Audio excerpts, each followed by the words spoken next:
ఈ గాజువాక మహానగరంలో ఒక చిన్న అద్దె గుంపులో ఉంటూ 4,000 రూపాయల అద్దె కడుతూ వీటితో పాటు ఒక కన్సల్టెన్సీని పెట్టుకుని వాడి ద్వారా ఫార్మా ఇండస్ట్రీలో జాబ్ సంపాదించాలని ఈ ముగ్గురు యొక్క ప్రయత్నం.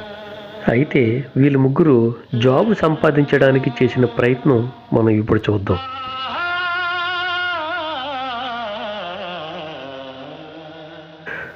ఇదిగో చివర్లో వెనక్కి తిరిగి వెళ్తున్నాడే వీడే నాగరాజు. అయితే ఇంటర్వ్యూకి వెళ్ళే సమయంలో వీడు ఏం మర్చిపోయాడో మనం ఇప్పుడు చూద్దాం. అనుభవించు రాజా, అనుభవించు రాజా.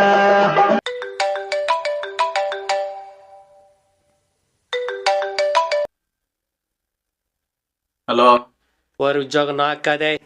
బ్రోవులకి అత్తకే చూసి మనతో పెట్టి అచ్చా మా అబ్బాయికి రా.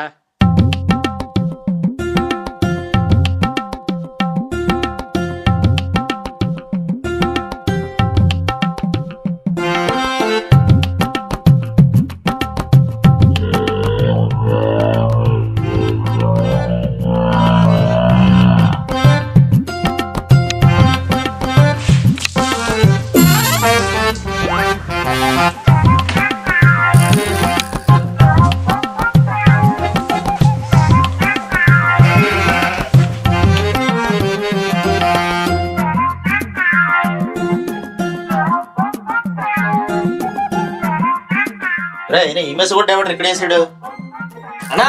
అది మసిగుట్టు కాదన్నా, వాడిని ఎక్కడదే.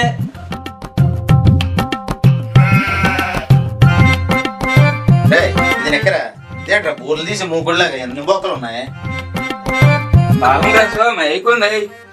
ఊరి రంగులప్ప ఫార్మల్ డ్రెస్ కాదురా, ఫార్మల్ డ్రెస్.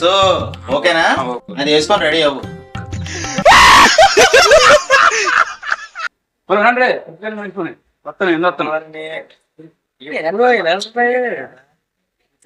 టైం పక్క మనకి చెప్తాడా ఇంటర్వ్యూ ఏదైపోతుంది.